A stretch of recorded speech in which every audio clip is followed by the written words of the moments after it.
32 Filipino celebrities na may taas na 6 na talampakan pataas. Ang mga Pinoy celebrities na matataas sa 6 na talampakan pataas ay madaling namumukod tangi. Iyan ay dahil ang karaniwang taas ng mga Pilipino ay 156.41 cm, 5 talampakan 1.57 pulgada, na naglalagay sa Pilipinas sa ika-5 sa mga bansang may pinakamaikling tao. Ayon sa Insider.com, ang mga Pinoy ay may average na taas na 163.22 cm, 5 feet 4 inches, habang ang Pinay ay may average height na 149.6 cm, 4 feet 11 inches. Hindi kasama sa listahang ito ang mga atleta at mga cager-turned-actors na hindi nagaanong nakikita sa showbiz. Ngunit karapat-dapat pa ring tandaan na ang Bonal Balingit, 6 feet 9 inches, ay kasalukuyang pinakamataas na artista hanggang ngayon, at ang Atoy Ko, 6 feet 2 inches, at Jimmy Santos, 6 feet 1 inch, ay mga kahanga-hangang higanti at komedyante din. Si Richard Gomez ay isang 6-footer. At naging aktibo sa showbiz at sports bago kamakailan naging mas abala sa kanyang mga tungkulin sa 4th District Representative ng Leyte.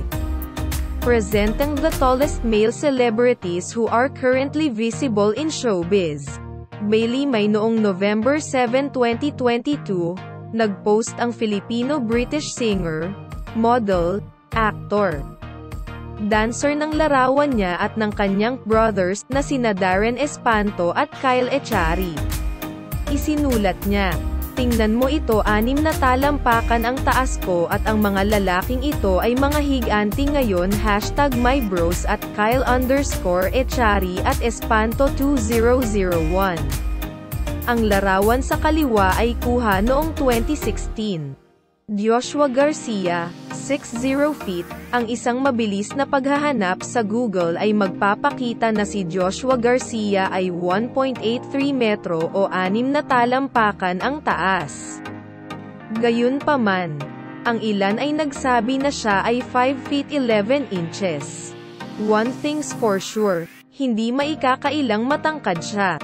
Arjo Atayde, 60 feet, ang award-winning actor na si Arjo Atayde. Nakasalukuyang nagsisilbing Quezon City District isang representative, ay 6-footer, ayon sa karamihan ng mga celebrity info-vlogs. Ryan Bang, 60 feet, kilala bilang Korean na may pusong Pinoy. Si Ryan Bang ay isang kilalang personalidad sa telebisyon, komedyante, host, at aktor. Ayon sa Wikipedia, ang ikalawang teen big winner ng Pinoy Big Brother Teen Clash 2010 ay may taas na 1.83 meters o 6 feet. Sa Showtime ni T, kung saan co-host siya, mas matangkad si Ryan kay Vong Navarro at vice ganda. Raver Cruz, 60 feet, si Raver Cruz ay isa pang matangkad na bituin. May nagsasabi na 6 feet flat ang height niya. Sabi ng iba 6 feet 1 inch daw siya. Micael Daes, 60 feet, ang 6-footer na si Micael Daes ay bagay na bagay para sa kanyang asawa, si Miss World 2013 Megan Young, na may taas na 5 feet 8 inches. Zoren Legaspi, 60 feet, ayon sa basic information niya sa website ng GMA Network, 6 feet ang taas niya. Nang magsimula siya sa kanyang karera noong 1987. Ang matayog na tangkad at mestizong hitsura ni Zoren ang naging pangunahing bagay sa kanya sa listahan ng mga showbiz heartthrobs. Now, at 51, he remains visible in showbiz. And he's been happily married to Carmina Villarroel, and together, they're proud parents to 22-year-old twins, Cassie and Mavi. Luis Hontiveros, 60 feet, si Luis Hontiveros, na kumpiyansa na nakatayo sa taas na 6 na talampakan, ay unang nakipagsapalaran sa entertainment scene bilang isang modelo bago pumasok sa Pinoy Big Brother, Lucky Season 7 noong 2016. Lumipat sa pag-arte, pumirma siya sa Sparkle GMA Artist Center noong 2020. Enzo Pineda, 60 feet, back in 2010, when he was 23 years old, this Facebook's admin posted this trivia. Si Enzo Pineda is taller than Dingdong Dantes. He stands 6 na flat in height. Credits to Ate Dio. Admin, ang kapamilya actor na ito ay anak ng dating Congressman Enrico Pineda at publicist na si Macy McCam Pineda, at pumasok sa showbiz sa pamamagitan ng 5th season ng Starstruck, kung saan nanalo siya ng titulong First Prince. Ang pinakahuling proyekto niya ay ang 2023 series na Hindi Ako Mabibili ng Pag-ibig. Eric Tai, 60 feet, hindi mahirap makaligtaan si Eric, Eruption, Tai kahit na sumasayaw siya sa masikip na basketball court. 6-footer itong Tongan celebrity. Ang kanyang Ting-Ting, na sayaw noong Mayo taong 2023 ay nakabuo ng 159 million views sa TikTok isang buwan matapos itong i-upload. Luke Condi, 60 feet, nakatayo sa isang kahangahangang 6 na talampakan. Nakapasok si Luke Condi sa showbiz sa pamamagitan ng pagmomodelo, na naabot ang isang makabuluhang milestone noong 2016 bilang bahagi ng mga hashtag sa showtime nito. Darren Espanto, 61 feet, ang pop heartthrob ng Asia na si Darren Espanto ay nakatayo sa 6 na talampakan 1 pulgada. Noong 2022, nag-viral ang litrato niya kasama ang K-pop group na ENHYPEN matapos mapansin ng mga netizens na mas matangkad siya sa mga miyembro na sina Nicki, Jake, at Jungwon. Dion Ignacio, 61 feet, si Dion Ignacio, namatayog sa isang kahangahangang 6 feet 1 inch, ayon sa isang mabilis na paghahanap sa Google, ay namumukod tangi bilang isa sa pinakamataas na aktor sa industriya. Nagsimula ang kanyang paglalakbay sa showbiz nang sumali siya sa unang season ng kilalang kapuso artista reality search show na Starstruck noong 2003. Noong 2021, ipinagdiwang ni Dion ang isang makabuluhang milestone sa pamamagitan ng pagpapakasal sa kanyang longtime partner na si Eileen Season. Ang mag-asawa ay isa na ngayong masayang pamilya ng 4, kasama ang kanilang anak na si Drayton at anak na babae, Chami, na nagdaragdag ng saya at tawanan sa kanilang buhay. Donnie Pangilinan, 61 feet, kamakailan ay pinuri ang pinili ng mga tao. Male Star of the Night sa ABS-CBN Ball 2023, sikat si Donnie Pangilinan sa kanyang pagganap sa pag-arte, sa kanyang kagwapuhan, at sa kanyang alindog. At matangkad din siya, sa 6'1". Pero hindi naman talaga hadlang ang height niya sa pagtatambal nila ni Bel Mariano na may taas na 5'3". Donnie and Bel are sharing the spotlight in their latest series Can't Buy Me Love. Zanjo Marudo, 61 feet, si Zanjo Marudo, isang matangkad na aktor na nakatayo sa taas na 6 feet 1 inch, perpektong sumasalamin sa klasikong, matangkad, maitim, at gwapo, na archetype. Ang kanyang pagiging makapangyarihan ay hindi lamang nagpapakilala sa kanya kundi pati na rin sa kanyang mga pagganap sa mga kapamilya drama series tulad ng Broken Marriage Vow, Dirty Linen, at marami pang ibang productions. Ang paparating na proyekto ni Zanjo ay hango sa isang kwentong isinulat ng pambansang artista para sa pelikula at broadcast na si Ricky Lee, kung saan siya ay pagbibidahan kasama ang sikat na aktor na si Daniel Padilla. Derek Monasterio, 61 feet, ang kapuso actor na si Derek Monasterio ay isang visual standout sa entertainment scene hindi lang para sa kanyang mga gwapong katangian kundi pati na rin sa kanyang kahangahangang taas na 6 feet 1 inch. Jeremiah Lisbo, 6'1 feet, bahagi ng Star Magic Circle 2019 na batch kasama sina Bel Mariano at Kyle Echari. Si Jeremiah Lisbo ay unti-unting sumikat bilang isang promising actor.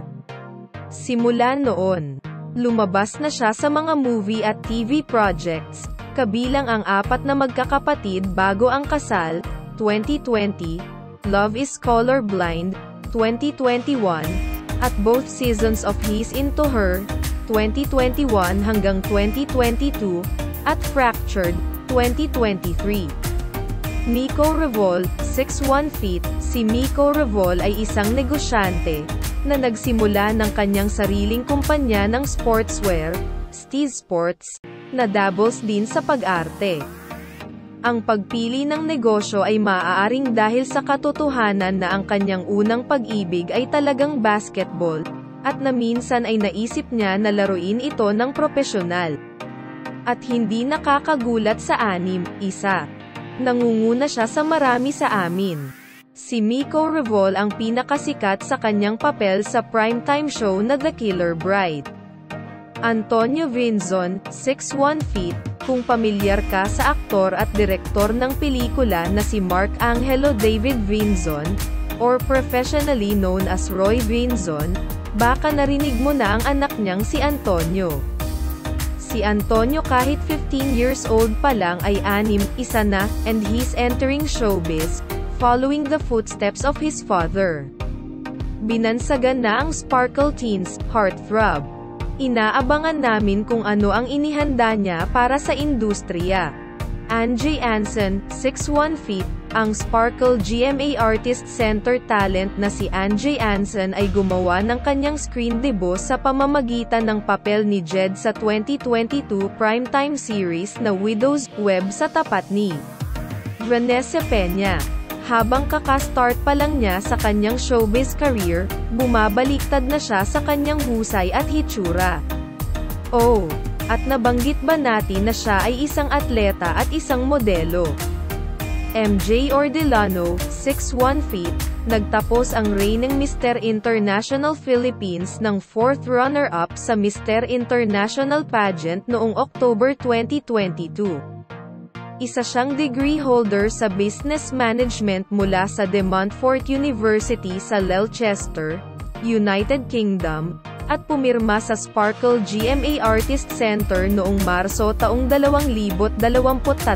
Nga pala, madali lang siyang makita dahil mahigit 6 na talampakan ang taas niya.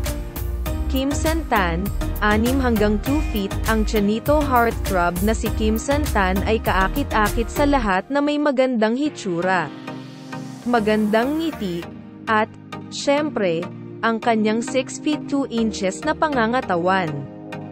Bago naging kapuso sa ilalim ng Sparkle Artist Center, naging bahagi siya ng YouTube BL, or Boys Love Series In Between. Kamakailan lang ay gumanap siya bilang Tadaw sa Volts V, Legacy. Sian Lim, 6 hanggang 2 feet, sa maraming bagay, si Sian Lim ay isang aktor, mga awit, direktor, modelo, host, at isang profesional na manlalaro ng basketball. And for sure, may height siyang patunayan, nasa 6 feet 2 inches, sa panayam noong 2014 ng Spin.ph. Ibinunyag ni Sian na noon pa man ay gusto na niyang maging NBA player, at nangako pa siya sa kanyang sarili na sa edad na 18, maglalaro na siya ng international basketball.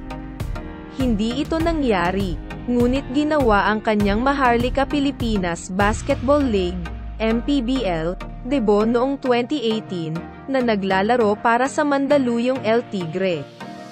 Kamakailan ay pinahanga ni Sian Lim ang mga tagahanga sa kanyang husay sa pagpiano matapos mag-post ng Instagram video ng kanyang pagtugtog ng Turkish March ni Mozart sa ilalim ng baton ng konduktor na si Gerard Salonga.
Kyle Echari, 6'2 feet, ang senior high star na si Kyle Echari ay isa pang karagdagan sa listahang ito. 6 feet 2 inches ang taas niya. Nakakuha ng atensyon si Kyle matapos sumali sa second season ng Voice Kids noong 11 years ago siya, kung saan naging bahagi siya ng top 6 ni Sarah Geronimo. Inilabas niya ang kanyang unang full-length na studio album noong ika-26 ng Agosto taong 2016, at patuloy na sumikat bilang isang mang-aawit, at, nang maglaon. Isang songwriter at isang aktor pagkatapos na makast sa Cade ng Ginto. Si Kyle Echari ay magiging bahagi ng paparating na suspense crime thriller film na pansamantalang pinamagatang The Ride alongside Piolo Pascual. John Vic de Guzman, 6'2 feet, kung napanood mo ang 2016 hit horror film na Seclusion, baka pamilyar ang mukha ng atletang naging aktor na si John Vic de Guzman. Mula noon ay lumabas na siya sa Oh My Love, 2021, Wild and Free, 2018, Class of 2018, 2018, at marami pa. Kamakailan ay naglaro si John para sa Philippine men's volleyball team noong 31st SEA Games. Ervek Vijonder, 6'2 feet, si Ervek Vijonder ay isang De La Salle University Green Batters mula 2002 hanggang 2006, sumikat siya pagkatapos sumali sa show na Survivor Philippines. Celebrity Showdown noong 2010, siya ay kasalukuyang nagsisilbing konsehal sa San Juan City. Bugello, 6'2 feet, ang pinuno ng sikat na P-pop boy group na Beau na si Angelo Troy Rivera, o kaya lang, Gello, ay 6 feet 2 inches. Nabuo noong 2018 sa pamamagitan ng ABS-CBN Star Hunt Academy.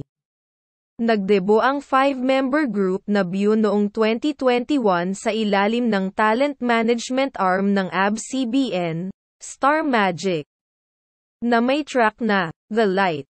Ters Daza, 62 talampakan, si Ters Daza ay naguutos ng pansin hindi lamang para sa kanyang nakakaakit na presensya sa screen kundi pati na rin sa kanyang matayog na taas na 6 feet 2 inches. Pumasok si Ters sa entertainment industry noong 2017 matapos manalo sa Mix VJ Search. Gumawa muna siya ng mga panayam, on-cam spills, at live hostings para sa Mix bago makipagsapalaran sa pag-arte na lumabas sa sikat na teleseryeng He's Into Her. Si Ters ay sumali sa ensemble cast ng digital show na The Goodbye Girl noong 2022. Andre Paras, 6'4 feet, isa sa pinakamatangkad. Kung hindi man pinakamatangkad sa Filipino celebrities, si Andre Paras ay 6 feet 4 inches ang taas. Ipinanganak ng PBA legend na si Benji Paras at dating aktres na si Jackie Forster. Tila hindi maiiwasang sumunod si Andre sa yapak ng kanyang mga magulang. Naglaro siya sa Imos Bandera para sa 2018 hanggang 2019 season ng MPBL, at napili siya sa Blackwater Bossing sa PBA Season 46 draft. Gayunpaman, bago pa man magsimula ang 47th PBA season, nag-leave of absence si Andre sa PBA para bumalik sa pag-arte. Si Andre Paras ay kilala sa kanyang mga papel sa 2014 film Diary ng Pangit at sa 2016 film Girlfriend for Hire, bukod sa iba pa. Ang kanyang kapatid na si Kobe ay 6 feet 6 inches. Benji Paras matapos wakasan ni Benji ang kanyang 14-year basketball career noong 2003, naging visible na siya sa TV at sa mga pelikula bilang komedyante. Pero nagsimula ang pagpasok niya sa showbiz noong 1989 sa pamamagitan ng PT4 na show Last 2 Minutes ang sitcom. Marco Alcaraz, 6'4 feet, bago mag-full-time sa showbiz, si Marco, na ang height ay 6 feet 4 inches, was a basketball heartthrob playing for Stan Stags. Masaya siyang ikinasal sa beauty queen na si Lara Quigaman. Mayroon silang 3 anak na lalaki. Doug Kramer, 6 hanggang 6 feet.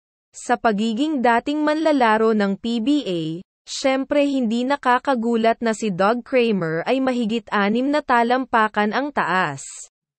Naglaro siya para sa 8 PBA teams kabilang ang Barangay Ginebra, Phoenix Pulse, at marami pa. At nagkaroon ng 12-year-long PBA career hanggang sa kanyang 2019 na retirement. Sa mga araw na ito, si Doug Kramer ay isang social media superstar na namumuhay ng masayang buhay kasama ang kanyang asawang si Cheska Garcia, at ang kanilang 3 anak na sina Claire Kendra, Scarlett Louvelle, at Gavin Phoenix.